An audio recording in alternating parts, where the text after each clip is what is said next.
Bonjour, chers frères et sœurs. Ce qui me galvanise, me donne la force. Tous les jours, c'est parce que nous avons un homme qui incarne des valeurs sûres.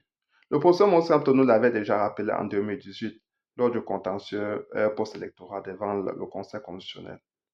Il avait dit ceci, je cite, le peuple camerounais est mon seul directeur de conscience. Et depuis 2018, le professeur Moscamto, de bout en bout, a été toujours aux côtés du peuple camerounais, à défendre les intérêts du peuple camerounais, de jour comme de nuit.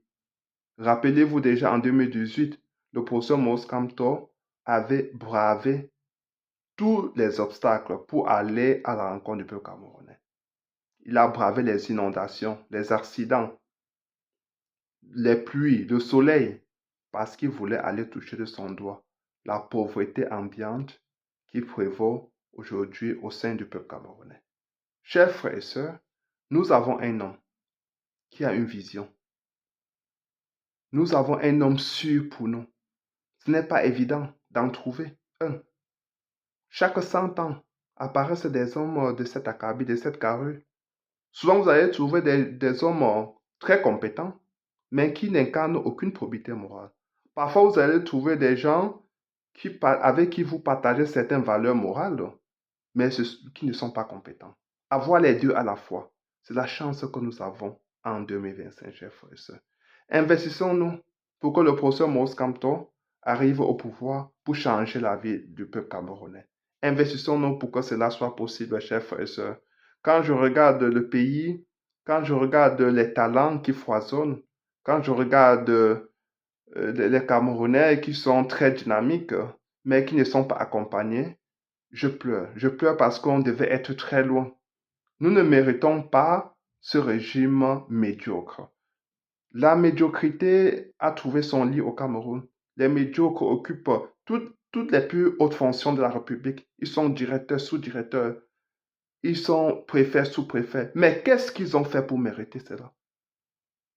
Leur parcours professionnel n'est même pas traçable, ni leur cursus académique. Qu'est-ce qu'ils ont fait pour occuper ces fonctions, pour diriger les Camerounais? Et cela commence depuis le haut. Celui qui est déjà au sommet ne mérite pas, il usurpe la fonction présidentielle.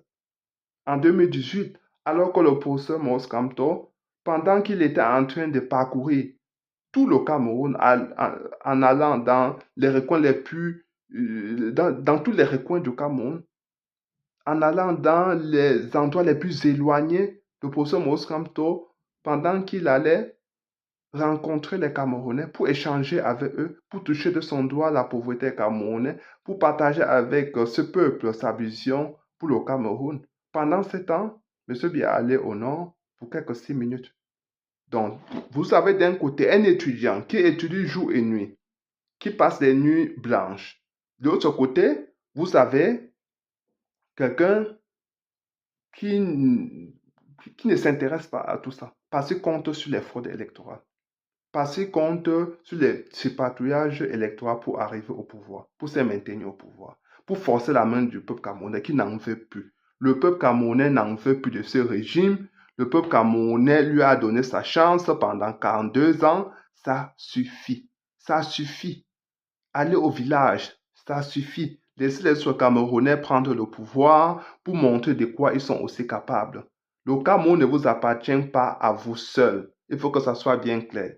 Donc, je vais partager avec vous, chers frères et sœurs, sans plus attendre, le professeur Maurice Kamto, qui avait parlé déjà ainsi devant le Conseil constitutionnel, nous démontrant combien il nous aime. Parce que je vous dis toujours, un président qui n'est pas humaniste ne peut pas prétendre gouverner les Camerounais aujourd'hui.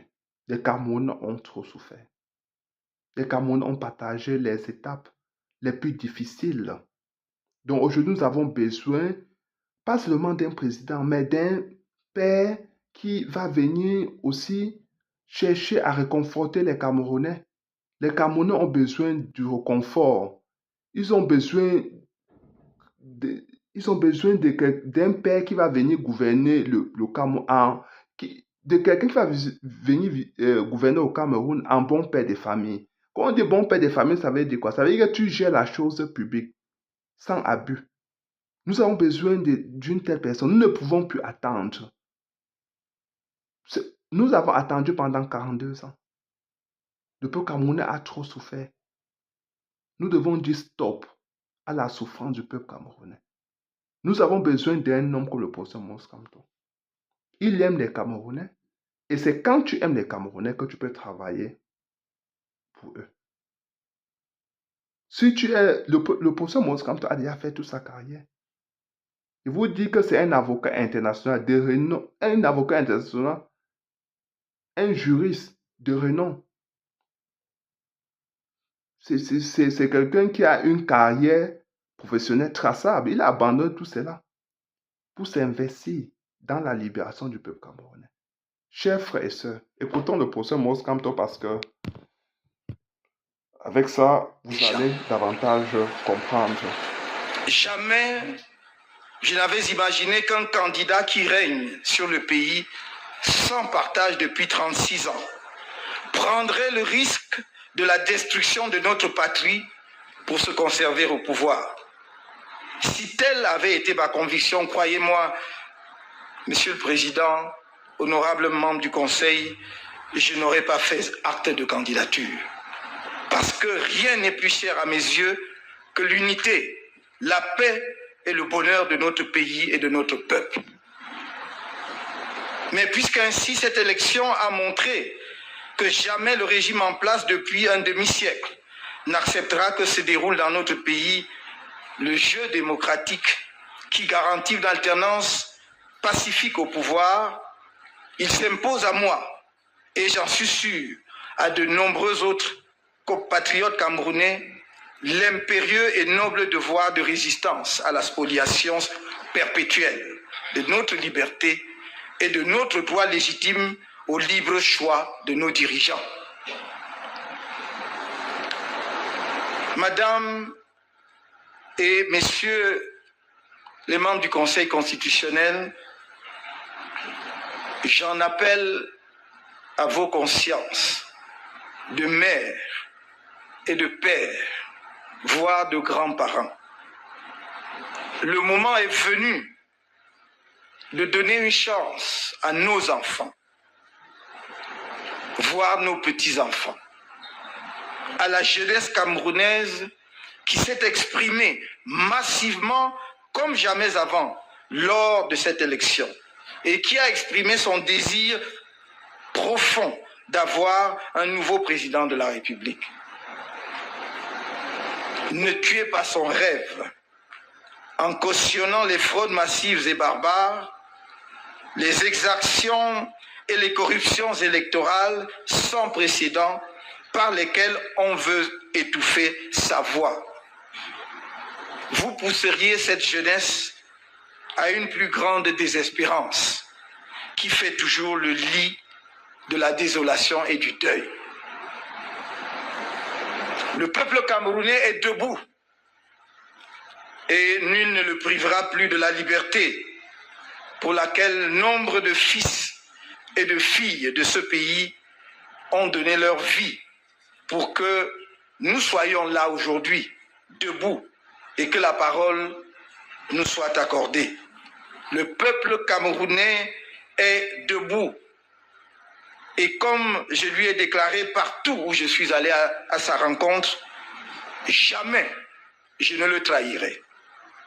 Ici et maintenant, je renouvelle mon engagement à me tenir à ses côtés jusqu'à ce que se lève le jour nouveau que cette terre des douleurs appelle depuis si longtemps. À ses côtés, je me suis engagé pour Manga, Bouba, Ndanga, Atangana, Njoya, Wamba, Ekoka, Esoka, Ndifo, Akbor, Bele, Mbezele, Amadou, Mamadou, Salifou. Mon combat est un combat pour les plus petits, ceux qu'on ne voit jamais, qui souffrent et se taisent et qui doivent maintenant venir à la lumière. Face à la tragédie qui se déroule dans les régions anglophones du pays, j'ai proposé inlassablement ce qui demeure à mes yeux la seule voie de sortie de cette crise. Un dialogue sincère et inclusif. L'on m'a accusé de complicité avec les sécessionnistes. Tout au long de ma campagne électorale, j'ai tendu la main à chacun et à tous. Parce que je fais la politique sans haine aucune, ni le moindre désir de revanche. On m'a craché dessus en m'accusant d'arrogance. Lorsque sur la base des chiffres sortis des urnes dans les zones du pays où l'élection s'est déroulée de façon à peu près acceptable, le 7 octobre dernier, j'ai déclaré que j'avais eu la faveur des urnes. On m'a répondu par un discours de haine, méprisant et menaçant, parfois en me promettant le pire. L'inaptitude irrémédiable à l'ouverture, au dialogue, au respect d'autrui est, hélas, inscrite dans le patrimoine génétique de ce régime. Un écrivain a dit, quand vous avez pour seul outil un marteau, pour vous, tout est un clou. Et donc, votre réflexe est de cogner. Mais rien n'y fera de ma détermination à tenir mon engagement de fidélité aux Camerounais. Le peuple camerounais est mon seul directeur de conscience. Il est mon seul patron. Il m'a vu à l'œuvre. Quand bien même tout était fait pour qu'il ne me voie pas et qu'il ne m'entende pas. Il m'a éprouvé de différentes façons et m'a fait l'insigne honneur de m'investir